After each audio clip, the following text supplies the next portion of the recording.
Olá pessoal, tudo bem? Tô aqui de novo para conversar com seu coração e não com o seu cabeção. Se você sente afinidade com a minha energia, então esse áudio é para você. Gente, esse é o áudio dos domingos às 17 horas, sempre que possível postarei áudios aqui no canal, mas os vídeos tradicionais nos quais eu apareço, eles continuarão às terças-feiras às 11h30, como de costume. Vocês encontram o áudio aqui no YouTube e também nas plataformas que são exclusivas só para áudios. Gente, para abrir os trabalhos, eu vou ler um conto zen e depois vou tecer os meus comentários sobre esse conto. O nome do conto é O Discurso Silencioso. Certa vez, um jovem monge aproximou-se de seu mestre zen e pediu: Mestre, por favor, ofereça-me um ensinamento que me leve à iluminação. O mestre olhou para ele por um momento, levantou-se e, sem dizer uma palavra, começou a caminhar em direção ao jardim. O monge, intrigado, seguiu. Eles caminharam em silêncio entre as árvores, sentiram o vento, ouviram o som das folhas balançando e observaram os raios de sol filtrados pelos galhos. Depois de algum tempo, o mestre parou, virou-se para o monge e perguntou: Você entendeu? O jovem, confuso, respondeu: Mas o senhor não disse nada. O mestre sorriu e disse: A verdadeira sabedoria não está nas palavras, mas na experiência direta. Olhe ao seu redor, ouça, sinta. A iluminação está aqui, agora, em tudo o que é. Aprender a ouvir o silêncio é o primeiro passo para compreender a verdade. Esse texto, gente, me lembrou inclusive de uma frase do Osho, né? Em uma das preleções dele, ele disse o seguinte: aprenda o silêncio. E pelo menos com seus amigos, com seu amado, com sua família, com seus companheiros de viagem, sente-se em silêncio às vezes. Não vá fofocar, não continue a falar.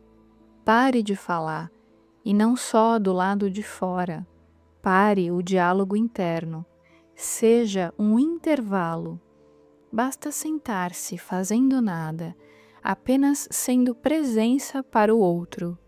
E em breve você vai começar a encontrar uma nova maneira de se comunicar. Eu achei esse texto muito bonito porque ele fala, né, do silêncio como sendo fundamental para o autoconhecimento, para a paz interior. Então, quando a gente atinge esse estado de ser, de conexão com o eu interior, né, onde a mente não está nos dominando, a gente não fica imerso naquele turbilhão incessante de pensamentos, quando a gente permite que a consciência verdadeira floresça e entre em comunhão com Deus, permite que Deus se expresse através de nós por conta do nosso silêncio, a gente encontra quem a gente realmente é, porque a gente deixa de ser aquilo que o mundo espera, né? Ou seja, a gente deixa de se identificar com o externo, com a mente, com o ego, e a verdadeira consciência floresce. É importante relembrar que a verdadeira consciência ela só pode florescer nesse silêncio interior. Quando eu falo silêncio, eu não estou falando de silêncio externo, né? De esperar que o mundo pare, que todo mundo ao nosso redor fique quieto, para que a gente fique em paz. Tem que ser um movimento contrário. É a gente que tem que encontrar o silêncio interior. Quando a gente encontra o silêncio interior, a gente não fica tão vulnerável aos barulhos externos. A gente não fica tão à mercê do mundo, porque a gente percebe que tudo aquilo que a gente precisa está dentro, nunca esteve fora, né? O Osho dizia, inclusive, que o silêncio é a única linguagem compreendida por todos, porque não depende de palavra, de cultura, de religião. Então, é uma verdade que se manifesta e ela não precisa de tradução.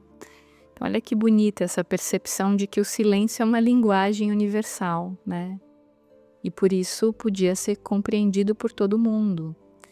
Então, para a gente encontrar esse silêncio que todos os gurus místicos falam tanto, os mestres, né? Em especial no Oriente, se fala muito sobre a importância do silêncio. A melhor forma da gente encontrar esse silêncio interior é pela meditação, que é quando a gente permite que o silêncio tome conta de nós. Não é algo que você faz, é algo que acontece quando você se permite ser dominado pelo silêncio. Isso é a verdadeira meditação, né? Esse silêncio interno é uma entrega interior que revela essa comunhão com o divino, com aquilo que é profundo, com aquilo que é sagrado. Muitas vezes, gente, no nosso dia a dia, quando a gente tem algum problema, alguma questão para resolver, né? A gente fica tentando encontrar respostas através da identificação com a mente. A gente fica pensando. Nossa, mas o que eu faço agora? Se eu fizer isso, vai acontecer aquilo. Ah, se eu fizer aquilo outro, vai acontecer não sei o quê. Se eu falar tal coisa, o outro vai falar não sei o quê. A gente fica assim num turbilhão de pensamentos e ansioso e com medo do futuro. E aí a gente não consegue encontrar uma resposta, a gente não encontra uma solução, porque tá tudo tão caótico, né? Tá tudo polarizando entre extremos na nossa mente, a gente não sabe o que fazer. E é interessante que todos os mestres espirituais, os grandes avatares que já passaram pela humanidade, eles nos relembram que a verdadeira resposta não vem da mente, ou seja, não vem do ego, que é sinônimo, né? A verdadeira resposta a gente encontra quando silencia. Por isso que o Osho dizia que a verdade é uma experiência, porque ela não vem da mente. Então, às vezes a gente acha, eu vou ler um livro e lá eu vou ter a resposta. Né? Eu vou ouvir o que não sei quem vai falar e lá eu vou ter a resposta. Ok, o livro pode te inspirar, uma palestra de um mestre espiritual pode te inspirar, mas é só você. Quando você olha para dentro e você busca o autoconhecimento, é só você que pode encontrar essa resposta. O outro pode ser um estímulo de inspiração, mas é o seu processo interno que vai fazer você encontrar a verdade. Por isso que a verdade não pode ser dada a você. Por isso que o Osho dizia que a verdade é uma experiência, ela tem que ser vivida, tem que ser digerida, tem que ser encontrada pelo seu próprio processo individual, né, de olhar para dentro. Então, um terapeuta pode te ajudar, claro, com as técnicas terapêuticas, com o acolhimento da angústia, mas é você, né, que vai tomar decisões, é você que vai encontrar as respostas. A pessoa fora, ela vai te ajudar quando é um mestre espiritual, ou um terapeuta, ou algo parecido com isso. Essa pessoa pode te inspirar, pode te estimular, pode ser a mola propulsora para que você busque o autoconhecimento. Mas esse processo é único, é individual, ninguém vai poder trilhá-lo por você. Você precisa passar por esse caminho. Você precisa viver a sua história, você precisa buscar o autoconhecimento. Yogananda também dizia que o silêncio era como um portal para Deus, né? Ele falava que o silêncio não é vazio, ele é cheio da presença de Deus e que nele você sente a vibração divina e você ouve a música cósmica da criação. Por isso que Yogananda dizia que o silêncio é a base da meditação, porque é só com o silêncio interior que a gente pode experimentar estados muito profundos de união com a consciência divina. Ele dizia que a meditação nos conduz ao silêncio interior, e é nesse silêncio que a gente ouve a voz de Deus. Olha que bonito isso, gente. É no silêncio interior que a gente consegue ouvir a voz de Deus. Às vezes a gente acha que Deus grita conosco, né? Mas Deus não chega gritando, ele chega sussurrando. O Osho já falava sobre isso também. E para que a gente escute esse sussurro, a gente precisa do silêncio interno, que vem como um bálsamo, né? Para curar as nossas feridas, para alinhar a nossa alma com a vibração cósmica. E quanto mais a gente pratica esses momentos de silêncio, de sentar sem fazer nada, sem se identificar com os pensamentos, deixar os pensamentos passando, como se fossem nuvens no céu, sem se apegar a eles, sem cultivá-los, né? Então a gente trabalha a respiração, depois medita. Quando a gente faz isso, a verdade se revela através da sacralidade da conexão com algo maior. É nessa experiência silenciosa que a gente encontra a linguagem da alma, como falava Yogananda. Você descobre a sua verdadeira sabedoria, que é aquela que transcende a mente humana. A gente pode adquirir muito conhecimento, estudando, lendo, né, conhecendo técnicas, mas a sabedoria da alma não está num livro. A sabedoria da alma não está na técnica, ela transcende a mente, transcende a lógica humana. Ela vem da conexão com o ser, que é a conexão com o divino, né? Claro que para a gente poder atingir esse estado, a gente precisa desenvolver a autodisciplina, né? O silêncio, ele depende de uma disciplina espiritual. A gente precisa praticá-lo diariamente para ir cultivando essa força interior, para que cada vez mais a gente vá silenciando o mundo externo e assim o som interno, que é o som de Deus, da fonte criadora, do Pai Celestial, ele poderá ser ouvido por nós, e aí a verdade se revela, o sagrado se revela, né? Então, por isso que essa comunhão com o divino que acontece através de práticas de meditação, é isso que faz com que a gente perceba aquilo que é. Porque muitas vezes quando a gente está vivendo um problema, a gente pede um conselho para alguém e a pessoa fala uma coisa, a gente pede um conselho para outra pessoa, essa pessoa fala outra coisa. A gente vê um vídeo e nesse vídeo a pessoa fala outra coisa. A gente lê a estatística e a estatística tem outra coisa. E a gente fica perdido, a gente fala, nossa, mas cada um fala uma coisa, eu não sei o que fazer, eu tô perdido, eu tô confuso, a minha mente tá caótica, aí você fica ansioso, com medo de não fazer a coisa certa, né?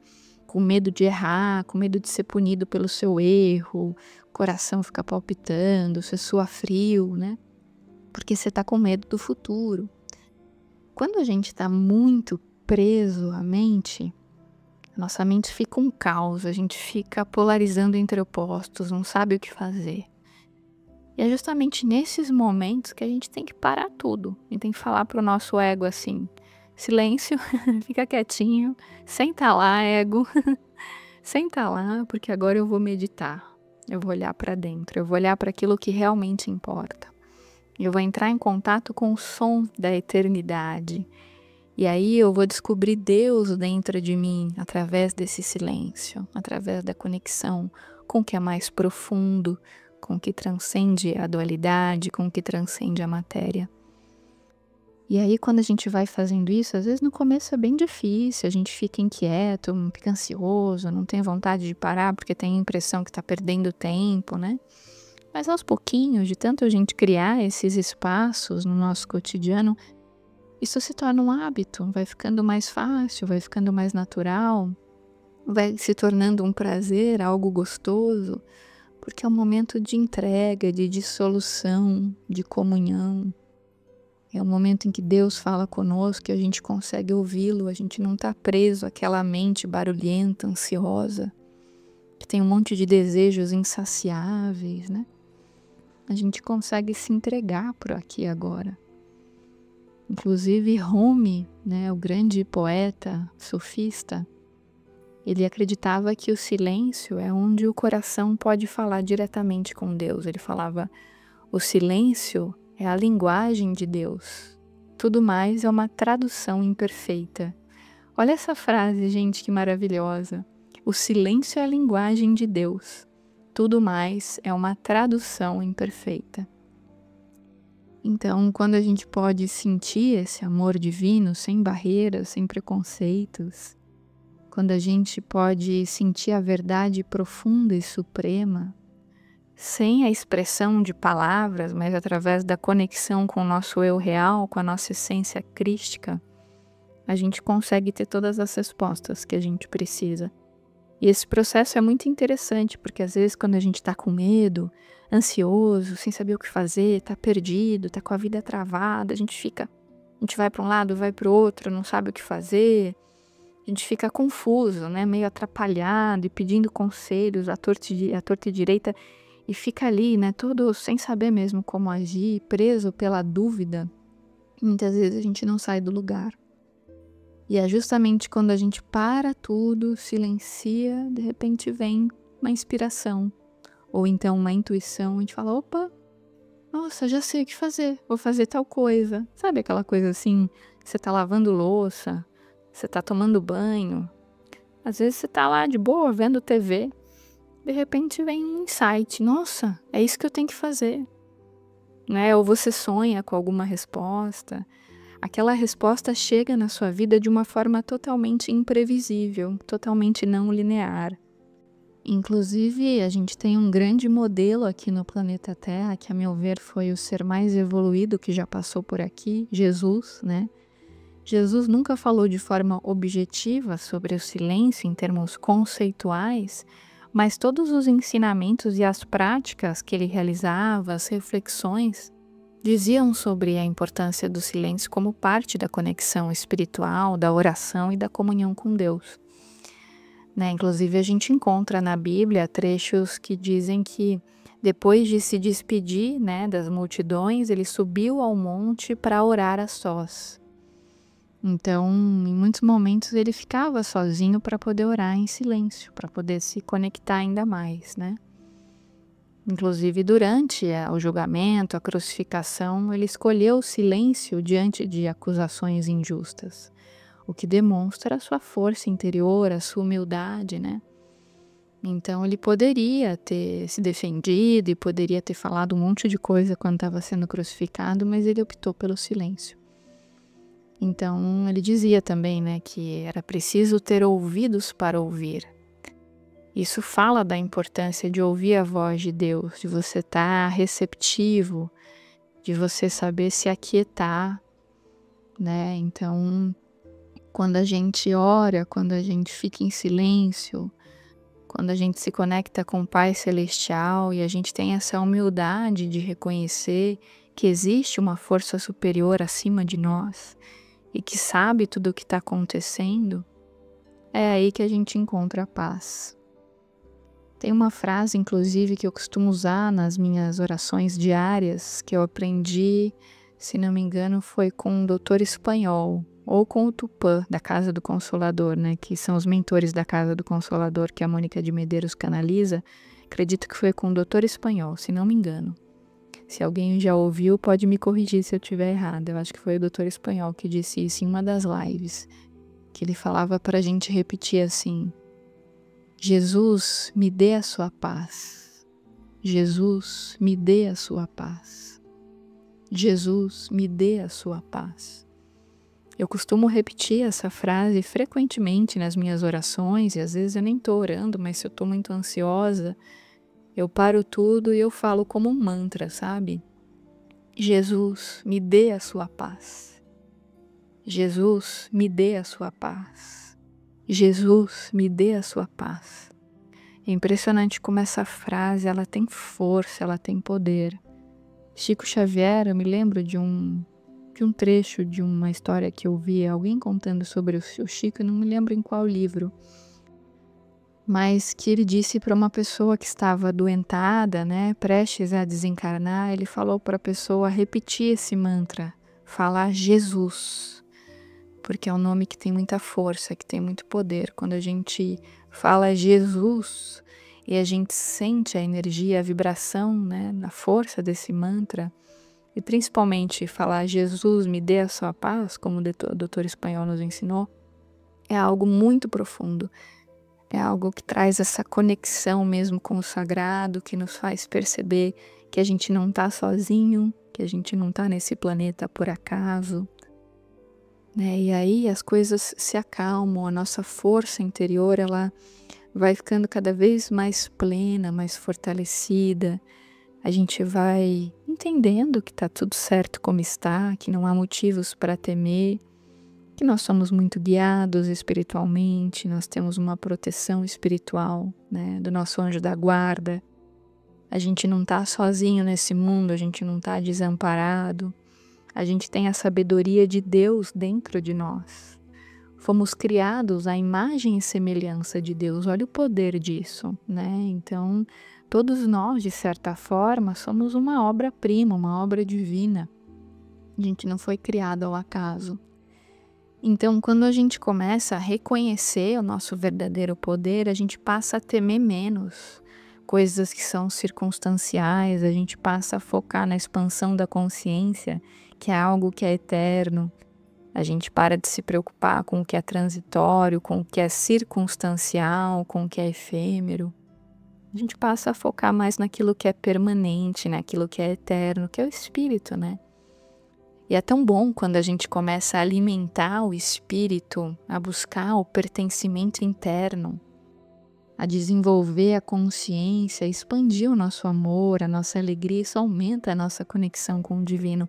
Quanto mais conectado com o divino a gente está, mais amoroso a gente fica, mais compassivo, mais alegre. Os grandes iluminados eram muito alegres. Infelizmente houve uma distorção, né, por conta de alguns interesses, em sempre mostrar avatares como se fossem pessoas muito tristes e muito sofridas. Na verdade, não era nada disso. Os grandes iluminados eram muito alegres. Mesmo diante das dificuldades, eles conseguiam enxergar a luz. Eles conseguiam enxergar as mãos de Deus ali. O próprio Osho, né, num texto que eu estava lendo na página oshobrasil.com.br, tem um texto muito interessante, é o texto 24, para quem tiver interesse em ler. Ele fala assim num dado momento do texto, né? Você está sempre perguntando como conseguir livrar-se do sofrimento. Perguntando assim, parece que o sofrimento o está segurando e você quer livrar-se dele. Se o sofrimento estivesse lhe segurando, então não seria possível você se livrar dele, porque a posse não estaria em suas mãos, mas nas mãos do sofrimento. Você seria impotente. E se depois de tantas vidas você ainda não conseguiu tornar-se livre, então como conseguir tornar-se livre agora? Eu digo a você que o sofrimento não o está segurando, você é que está segurando o sofrimento. E se você puder fazer uns experimentos aceitando o que eu estou dizendo, você irá compreender por si mesmo. E não apenas você compreenderá isso, mas você irá experienciar uma entrega. Você saberá como o sofrimento pode ser abandonado. E quando tornar-se bom na arte de abandonar o sofrimento, você irá perceber o que estava arrastando consigo. E ninguém, a não ser você, era responsável por isso, por qualquer coisa que você tenha experienciado como sofrimento. Nenhuma outra pessoa pode ser responsabilizada. Aí ele continua mais abaixo dizendo assim: a verdade é que a existência está sempre querendo fazer você ficar alegre.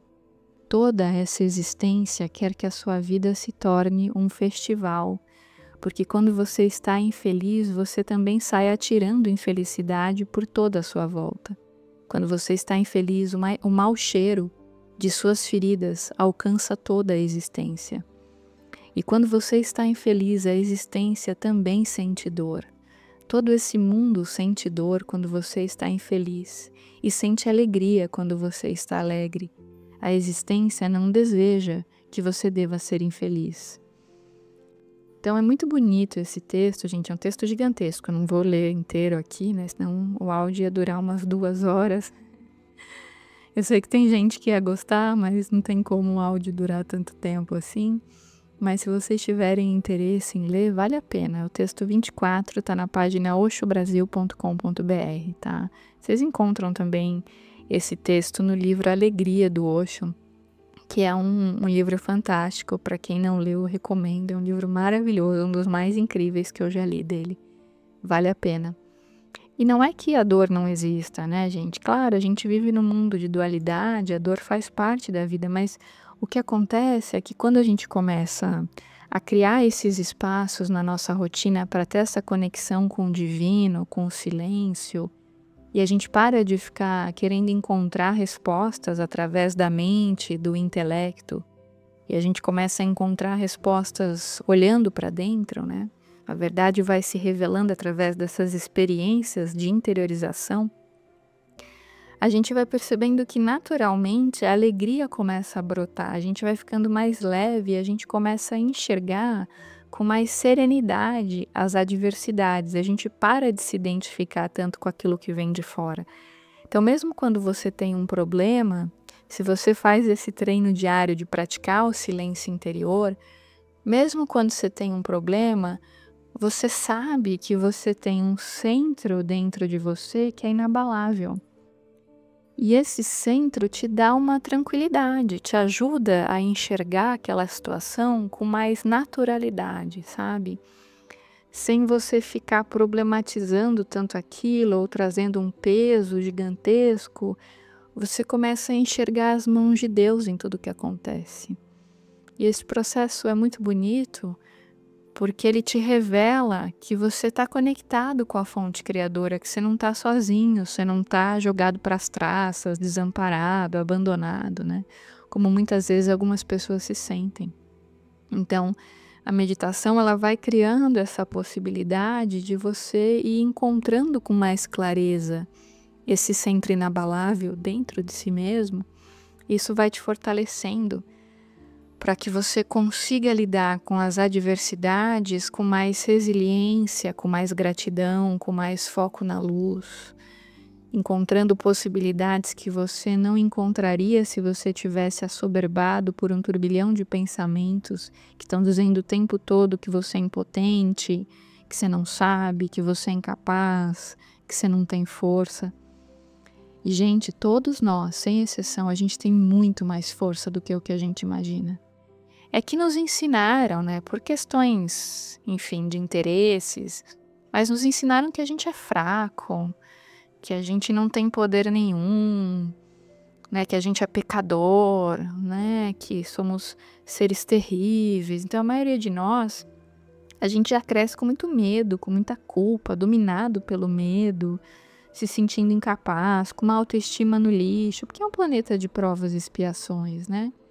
Então, a maioria de nós já cresce em famílias onde não teve muito afeto, onde a gente não foi muito percebido, muito validado, onde a gente se sentiu desqualificado. Aí você já cresce com aquela baixa autoestima, né? Como fala o L. Cravo, a baixa autoestima congênita, porque a gente se formou na UCD, Universidade Compulsória do Desafeto, né? A maioria das famílias, em maior ou menor grau, não é muito focada no afeto, então a gente acaba crescendo achando que tem um monte de limitações e cheio de medos e raivas guardadas por não ter sido suficientemente amado, validado, percebido. Então, a gente já nasce com uma série de crenças limitantes, já traz essas crenças limitantes do passado, né?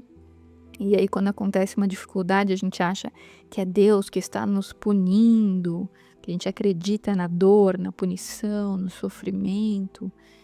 A gente vai carregando essa história e vai contando essa narrativa para a gente mesmo ao longo da vida. Que a gente merece sofrer, merece o pior, e quando aparece um grande amor a gente acha, não, não é para mim não, isso daí é muita coisa para mim, eu não mereço isso. Eu não mereço ser feliz, eu não mereço prosperidade, eu não mereço saúde, a gente já vai se colocando para baixo. Mesmo que de forma inconsciente, porque a gente tem essas crenças negativas, essas crenças limitantes que ficam reverberando no nosso inconsciente, muitas vezes fazendo com que a gente se auto-boicote, com que a gente se coloque para baixo, com que a gente estrague situações que poderiam ser de grande desenvolvimento pessoal. Então, de repente, você está fazendo uma terapia, você está indo super bem, está progredindo, e aí no meio do caminho surge a resistência, você decide parar porque você acha que é muito para você não consegue lidar com aquela possibilidade de crescimento, ou aparece um grande amor, você dá um jeito de se auto-boicotar e de estragar o relacionamento porque você tem um medo profundo do abandono, né? Você sente que o amor não é para você, que você nasceu para sofrer, e aí você dá um jeito de se auto-boicotar. Então, a gente é muito treinado a focar na sombra, até por uma questão atávica, uma questão biológica de defesa, porque na época das cavernas a gente precisava focar no problema para poder se defender de um predador. Hoje em dia a gente não precisa mais disso, né? A gente não tem necessidade de focar na sombra como a gente tinha antigamente para poder sobreviver. Durante milhões de anos, os nossos ancestrais, eles viviam em ambientes muito perigosos, né? Com condições climáticas extremas, predadores, escassez de recursos, né? E esse contexto foi moldando o cérebro humano para sempre priorizar ameaças de uma maneira quase que automática. Porque priorizar o problema, focar na sombra, focar no mal era necessário para que a gente pudesse sobreviver. Então, os ancestrais eles precisavam identificar os sinais de perigo, tipo o som de um animal se aproximando, uma mudança no clima, né, para poder ter uma vantagem adaptativa. Isso ajudaria o ancestral a evitar riscos fatais. Então ele tinha sempre a resposta de luta ou fuga, o sistema nervoso simpático, né, que é responsável pela luta ou fuga, estava sempre ativado diante de uma ameaça, para que a pessoa estivesse atenta sempre ao perigo. Então, frequência cardíaca alta, adrenalina, que preparava o corpo para agir rapidamente. Por isso que focar no problema naquele momento, na ameaça, no caos, era crucial para a sobrevivência. E aí o cérebro humano evoluiu com um viés negativo natural e aprendeu a dar muito mais peso para as experiências negativas do que para as positivas, para aumentar as chances de sobrevivência, porque ele precisava estar alerta em relação a perigos potenciais, que eram coisas urgentes, né? Só que nos tempos modernos, o ambiente ao nosso redor mudou completamente. A gente não tem mais essas ameaças. Tem outras, mas não tem esse tipo de ameaça do predador, a necessidade de caçar e lutar para a sobrevivência, né? Só que o cérebro humano ele ainda tem esses mesmos instintos primitivos. E muitas vezes isso faz com que a gente viva com medo, viva ansioso, estressado, né? Então a gente tem outros problemas e a gente tende a enfrentar esses problemas muitas vezes com a mesma ansiedade que antigamente, por conta desse estresse que chegou num nível que é totalmente desnecessário, até mesmo pelo fato da gente viver numa sociedade que tem muita informação, né? E às vezes isso nos deixa excessivamente estressados, mas assim, é uma coisa que não haveria necessidade da gente viver nesse estresse crônico.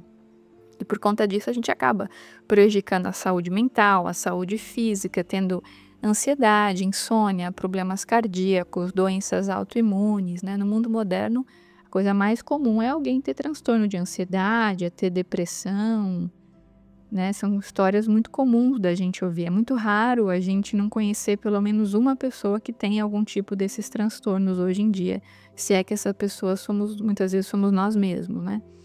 Então, por isso que a meditação ela é tão importante, e até uma reestruturação cognitiva, para que a gente consiga identificar esses pensamentos automáticos negativos e para que a gente possa substituí-los por perspectivas mais equilibradas, mais serenas.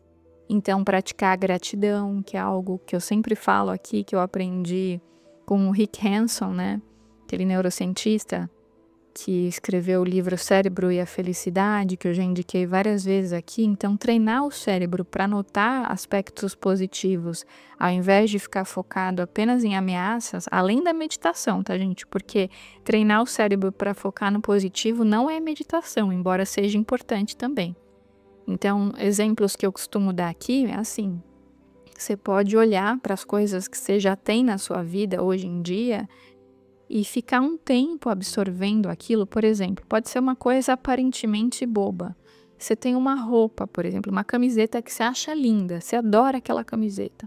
Então, num dia que você está muito ingrato, num dia que você está muito focado no mal, olha para aquela camiseta por alguns segundos, agradeça por ter aquela camiseta, fala: nossa, essa camiseta é tão bonita. Eu me sinto tão bem quando eu visto essa camiseta, ela tem umas cores tão bonitas, ela faz com que eu me sinta alegre. Comece a focar, vista a camiseta, se você puder vestir, olhe no espelho, agradeça por aquilo. Se você tem um bichinho de estimação na sua casa, agradeça, olhe para ele com gratidão, com carinho. Se tem um vasinho de planta, se você pode ver a luz do sol, se você pode ver a lua, as estrelas, se você tem, enfim, qualquer objeto na sua casa que te dê alegria ao olhar, se você pode ter contato com a natureza, cachoeira, mar, colocar o pé na grama e agradecer, se você tem relacionamentos saudáveis, se você ama seu marido, sua esposa, filhos, pai e mãe, irmãos, amigos, colegas de trabalho, agradeça por ter essas pessoas na sua vida, agradeça por ter o que comer, sabe? Agradeça por saber ouvir. Agradeça por poder se expressar. Agradeça por estar encarnado no planeta Terra em tempos de transição planetária e ter essa possibilidade de evolução. Quando você vai treinando o seu cérebro para notar esses aspectos positivos, se você tinha o hábito de estar sempre no viés negativo, é claro que vai ser difícil no começo, mas é um treino. Só que é importante aliar a gratidão consciente com as práticas de meditação, porque senão não adianta só ficar praticando a gratidão sem meditar. senão essa gratidão vai se tornar muito superficial e muito artificial, né? Mas é importante associar esse processo de reestruturação cognitiva com a gratidão consciente à meditação para você aprender a focar no momento presente. Isso vai te ajudar a reduzir o impacto de pensamentos obsessivos sobre os problemas e vai te ajudar a ter mais serenidade na hora de resolver uma adversidade. Mas é um processo, né? Muita gente faz uma meditação uma vez, não consegue e acha que nunca mais vai conseguir, não tenta novamente. Uma coisa que é bacana de fazer, gente, que inclusive eu aprendi naquele livro Hábitos Atômicos, do autor James Clear, que eu já recomendei aqui para vocês também, ele fala sobre o empilhamento de hábitos, né? Então, por exemplo, se você tem dificuldade de meditar todo dia, é interessante associar o hábito de meditar a uma outra prática. Então, por exemplo, você pode, sei lá, associar o hábito de meditar à prática de lavar a louça. Então, eu lavo a louça, depois eu medito. Ou eu escovo o dente, depois eu medito, sabe? Uma coisa que você já tem que fazer todo dia, tomo banho, depois medito. Então, assim, certamente, suponho, né, que você tome banho todo dia, ou escove o dente todo dia, ou lave a louça todo dia, enfim, limpe a casa todo dia, arrume sua cama todo dia. Tem alguma atividade que você é obrigado, por algum motivo, a fazer diariamente. Então, você vai fazer de qualquer jeito. Se você puder atrelar essa atividade, associá-la à prática da meditação, fica mais fácil de você tornar a meditação uma rotina, um hábito, né? Que aí você já lembra, escovei o dente, agora eu vou meditar. Tomei banho, agora eu vou meditar, sabe? Aí vai ficando algo mais natural, que você consegue inserir na sua rotina com mais facilidade, porque você associou os hábitos, né? Se emparelhou.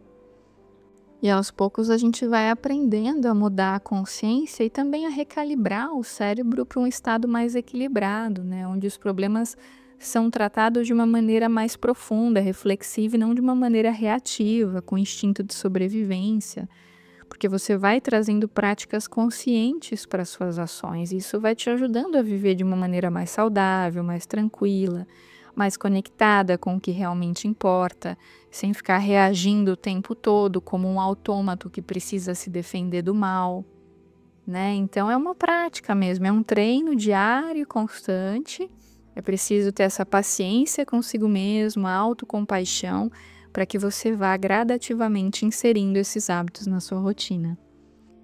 Gente, esse foi meu recadinho de hoje. Espero que esse áudio tenha feito algum sentido para você, tenha tocado o seu coração de alguma forma. Se você gostou, se você acha que foi útil para o seu momento, eu peço para você deixar o seu like nesse áudio, porque isso ajuda, né, na divulgação do canal.